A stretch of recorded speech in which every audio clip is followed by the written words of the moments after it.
Hi, I'm Ray Penny with another special edition of Education Matters here at Workshop 2012. Earlier you might have seen some footage where I shot some baskets, competed against a robot, and I actually still won. So I guess I still have it. But with me today is two members of FIRST, which they'll explain what FIRST is. First I have Cindy Hutchinson, and I also have Ernie DeCico. I almost forgot his name. Ernie, why don't you first tell us what FIRST is and how it got FIRST started? is an organization that was founded about 21 years ago by a gentleman named Dean Kamen. It stands for Inspiration and Recognition of Science and Technology. It was Dean's dream that kids look up to sports figures and movie heroes and everything else. The people they should be looking up to are our teachers, our scientists, our inventors. So he formed this organization that kids could work with mentors and teachers and that to find out what we do as an engineer or as a teacher or as a scientist. So that was kind of the basis of how we got started.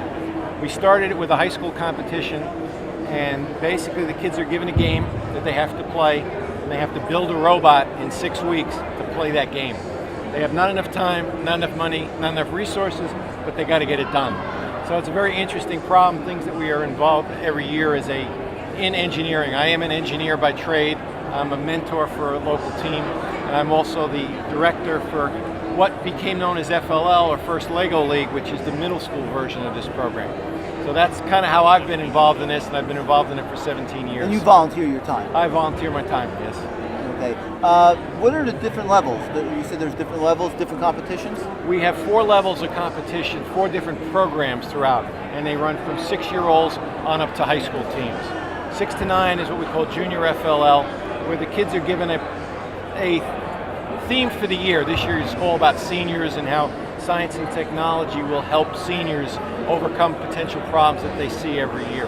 So the kids in Junior FLL have to find a problem, have to propose a solution, and present their findings to a team of judges. All right, it's not competitive, the kids just are there for a good time. The next program up is what we call First Lego League. This is for 9 to 14-year-olds, where the kids can program a robot using Lego's Mindstorms kit. And they can program, there's about 13 different missions that they have to interact with over the course of 2.5 minutes. And they have to do a research project on what they're doing. This is competitive. We have about 10 qualifying tournaments around the state. We're having 2 practice tournaments. One is going to be at Cindy's school, where the teams can get their feet wet on what they're doing. They compete at the qualifiers. The top teams then go on to the state championship, which is held up in Mount Olive. And then from there, then they go on to the high school programs, which are FTC, for First Tech Challenge, and FRC for First Robotics Competition. Wow. You know, Ernie was talking about there's time limits, no time, not enough money. So these are real life scenarios. So you're helping kids for adulthood. Cindy, tell us how it helps kids in the school, though. Basically, this is a big business that the team runs. And so they learn skills, STEM, from the STEM fields, science, technology, engineering, and math. So they learn several skills: programming, website design, business planning. All these things are skills that they learn when they work with the mentors. As Ernie said, we have individuals that come in, volunteers, that work with the students so that they can learn the real life skills that they would be using out in a job, their dream job maybe in the future. So. And at least your program at least is after school? Yes. The team that you saw in the video before, the robot that you competed against, right. We're from Ewing, New Jersey, the Ewing High School and the Marie Kassenbach School for the Deaf. We co-work together. Right.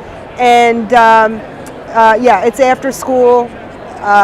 We start our off season 1 night a week, and then we go. Build season is January to March, and we're there almost every day, after night. On the clip, you had the machine try to balance on the teeter-totter. Do you get points in that, or is that one of the challenges? Yes. That game that we had this past year was a basketball shooting, and then the end game is where you work with another team and you try to balance on this teeter-totter to score points. So although we're competing against each other, we're also working together. There's a phrase we call cooperation, where the teams work together even with your opponent to score points and try to win the game. Now, if someone wanted to start this, how many schools are involved in New Jersey? There are 63, 64 high school teams are involved in it. The First Tech Challenge is, again, about 60 teams in there. FLL, we have 200 teams this year throughout the state. And one very important thing that I always felt was neat about the high school competition, it's not a classroom environment. The kids come there every day, they work with the teachers, they work with the mentors to solve a problem as equals. All right, it's not the teachers up there giving instructions on how to do something. So the kids just love to be part of it. And one of the things we've always talked about is during our build season, we'll be there 5-7 days a week. And people always say to us, how do you get the kids how do you get the kids to come? I say our bigger issue is to getting them to go home. They don't want to leave. They're involved in something that is totally different, that learning experience and going forward with it. So it's something that you can't teach in a normal environment. How is this funded? The teams do it several different ways. There are a lot of them that get corporate sponsors that help fund them, but there's teams that just go out there and they, go to their local communities and they ask, for support from their local communities. Some school districts fund as well, so it's not a set thing. It's what the individual community schools could do to get it funded. If a school district's watching this and they want to start a program, how do they get started? Who do they contact? Is there a group? There is within New Jersey, we have a regional director. The gentleman's name is Donald Bowers. He works for First, and you can contact him or contact usfirst.org, which is our the home office and that. And at that point in time, we will get back to the schools or whatever. We can send volunteers to come and present our program and give us more details on that. Basically, the thing we love to do is to bring the kids and let the kids talk. The kids are the best spokesmen for these programs because they can explain what's going on in terms that some adults cannot believe, that the technical expertise that they have picked up in this. So,